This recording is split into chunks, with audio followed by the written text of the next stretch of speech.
একটি হত্যা মামলা, আসামি গণহারে। তবে আদালত থেকে জামিন পেলেও নিজ গ্রামে ফিরতে পারছেন না অনেকে। তাদের দাবি, গ্রাম জুড়ে পাহারা থাকায় তারা গ্রামে যেতে পারছেন না। শুধু তাই নয়, জমিতে চাষাবাদও করছেন না বলে অভিযোগ তাদের। ফলে অনাবাদি হয়ে পড়ে আছে প্রায় 350 বিঘা জমি।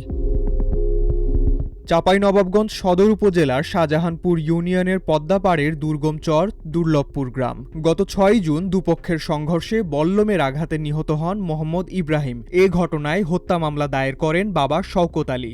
মামলায় 46 জনের নাম উল্লেখের পাশাপাশি অজ্ঞাত আসামি করা হয় আরও 30 থেকে 40 জনকে।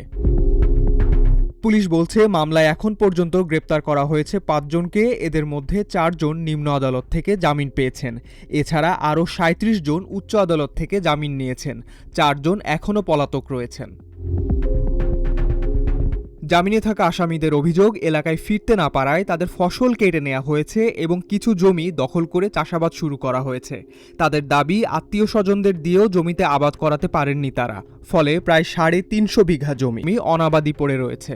জীবন অবাক না করলে কে করবে? 28% মিল্ক ফ্যাটের অবাক করার সাথে ফ্রেশ মিল্ক পাউডার। জীবন অবাক করুক প্রতিদিন। পুলিশ লিয়ে যায় অযথা হয়রানিমূলক কথা বলতে যায়, স্যার এরা হিরোনের ব্যবস্থা করে, এরা এটা করে, এরা 2 নম্বর করে, মানে অযথা। যে ইব্রাহিমকে খুন করেছে, আমরা হয়তো কাইজার মুখে শুনছি যে এখানে মিজানের ষড়যন্ত্রে খুন করা হয়েছে। আমরা জামিন হয়ে আসাও বাড়িতে থাকতে পারছি না ওদের অত্যাচারে। বাড়িতে এসে হইতে গালিজ গালা, হুমকি ধামকি, মারবো ধরবো, এসব কাণ্ড।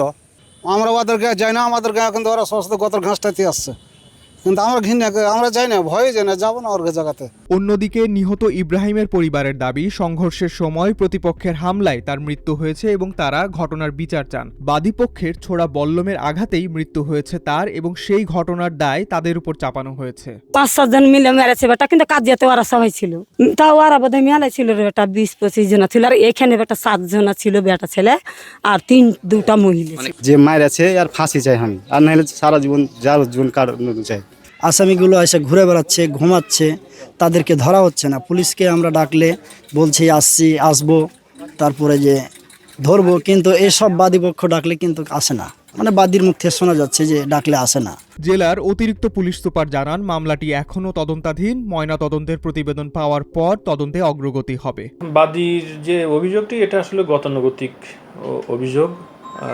পুলিশ যায় না কথাটি সত্য নয়। আপনারা জানেন যে বিজ্ঞ আদালত থেকে বা মহামান্য হাইকোর্ট থেকে যদি কেউ জামিনে থাকে, আমরা তাদের গ্রেপ্তার করতে পারি না। এখানে বিষয়টি একই, তারা হাইকোর্ট থেকে জামিনে থাকায় আমরা স্বভাবতই আইনের বাধ্যবাধকতার কারণে আমরা তাদেরকে গ্রেপ্তার করতে পারছি না। এজাহার নামীয় যে আসামি আছে সেটা বাদী দিয়েছেন, আমরা যাচাই বাছাই করছি। নিরীহ কেউ যেন হয়রানি না হয়, আমাদের সেই চেষ্টা অব্যাহত আছে এবং আমাদের পুলিশ সুপার মহোদয় স্পষ্ট নির্দেশ দিয়েছেন, নিরীহ কাউকে কোনোভাবেই হয়রানি করা যাবে না। আসামিদের পক্ষ থেকে এরকম কোনো অভিযোগ আমরা এখনো পর্যন্ত পাইনি। যেহেতু তারা জামিনে আছে, যে কোনো সময় তারা যদি সংক্ষুব্ধ হয়ে থাকে আমাদের আইনের আশ্রয় নিতে পারে। ডেস্ক রিপোর্ট, আজকের পত্রিকা।